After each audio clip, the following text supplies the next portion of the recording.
Salut à toi! Aujourd'hui, je choisis de te parler du mal. Beaucoup comprennent pas pourquoi, si Dieu est bon, le mal existe. Pourquoi il y a tant de souffrance dans ce monde? Pour répondre à ça, tout d'abord, il faut comprendre d'où vient le mal. Avant que la terre ne soit créée, Dieu était au ciel avec tous ses anges. Mais un jour, il y a eu une rébellion dans le ciel. Un ange du nom de Lucifer devint jaloux de Dieu. Et il commença à dire aux autres anges que Dieu n'était pas juste. C'est ainsi que débuta la première rébellion et le combat entre le bien et le mal, qui n'est d'ailleurs toujours pas fini. Mais alors, tu vas peut-être me dire que c'est la faute de Dieu, que c'est lui qui a créé Satan et qu'il a donc permis au mal de se faire une place dans le monde. Mais Dieu, il n'a pas créé Satan. Il a créé Lucifer, un ange dont le nom signifie porteur de lumière. C'est lui qui a choisi le mal et qui a laissé la jalousie s'ancrer dans son cœur. Mais alors pourquoi Dieu il l'a pas tout simplement exterminé? Pourquoi il s'en est pas tout simplement débarrassé? Parce que, comme je l'ai dit, Lucifer il essayait de convaincre les autres anges que Dieu ne méritait pas leur louange, leur adoration, que c'était un Dieu injuste. Dieu il se trouva donc face à un dilemme. Comment faire pour empêcher Lucifer de détourner encore plus d'anges et éviter une rébellion encore plus grande dans le ciel? Dieu il aurait très bien pu tuer Lucifer. Dieu il est tout puissant. Et ça nous aurait évité d'avoir les tentations de Satan aujourd'hui. Mais j'ai une question pour toi. Si Dieu avait tué Lucifer, qu'est-ce qui se serait passé dans les cieux? Deux choses se seraient produites. Premièrement, les anges auraient eu peur de Dieu. Ils l'auraient plus adoré par amour, mais par peur. Deuxièmement, beaucoup se seraient mis à penser que Lucifer avait raison. Et cela entraînerait une nouvelle rébellion contre Dieu. Alors Dieu a pris une décision.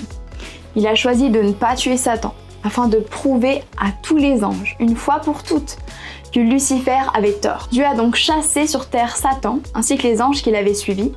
Bon après tu connais sûrement l'histoire décrite dans la Genèse, quand Satan il a convaincu Ève de manger du fruit défendu.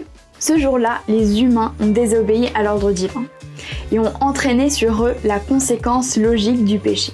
Mais le pire, c'est qu'à cause de leur erreur, on est né avec cette tendance à pécher. Depuis, on naît tous avec un défaut de fabrication. Nous naissons tous pécheurs. Et car le salaire que verse le péché, c'est la mort. Mais le don de la grâce que Dieu accorde, c'est la vie éternelle dans l'union avec Jésus-Christ notre Seigneur. Romains 6, 23. À cause de ce défaut de fabrication, nous méritons tous la mort. Nous sommes tous condamnés à mourir.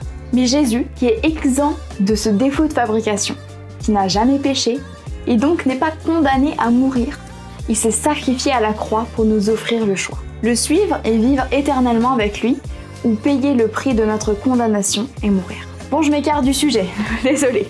Mais je t'ai raconté tout ça pour te démontrer que le mal a bien commencé au ciel. Mais non avec Dieu. Dieu, il a permis que tout cela se produise pour prouver une fois pour toutes qu'il avait, a et aura toujours raison. Dieu est bon. D'ailleurs, dans Marc 10, au verset 18, il nous est dit « Jésus lui répond « Pourquoi m'appelles-tu bon ? Personne n'est bon sauf Dieu. » Si Jésus lui-même ne prétend pas être au niveau du Père, tu peux imaginer la bonté de Dieu. Il faut comprendre quelque chose de très important. Dieu, il n'est pas la cause ou l'origine de la souffrance, parce qu'il est la bonté, tout simplement. Le mal qui existe dans le monde est causé par Satan, qui est en guerre contre Dieu. Dieu peut le permettre, même s'il se désole de voir tout le mal sur cette terre, mais il n'en est pas la cause. La vérité, c'est que malheureusement, on attribue trop facilement le mal à un Dieu qui est la bonté même. On oublie trop facilement que la souffrance est humaine. Et c'est aussi une conséquence du véritable mal qui règne dans ce monde, le péché. La plupart des souffrances sont la conséquence du péché, autant les nôtres que celles des autres. Bon, c'est un sujet très compliqué qui mérite d'y rentrer plus en détail. Je ferai donc une autre vidéo sur la souffrance et pourquoi nous souffrons tellement dans ce monde malgré la présence d'un Dieu de bonté à nos côtés. En attendant, j'espère que tu as aimé cette vidéo. Laisse ton avis en commentaire, partage avec tes amis et à plus, bye!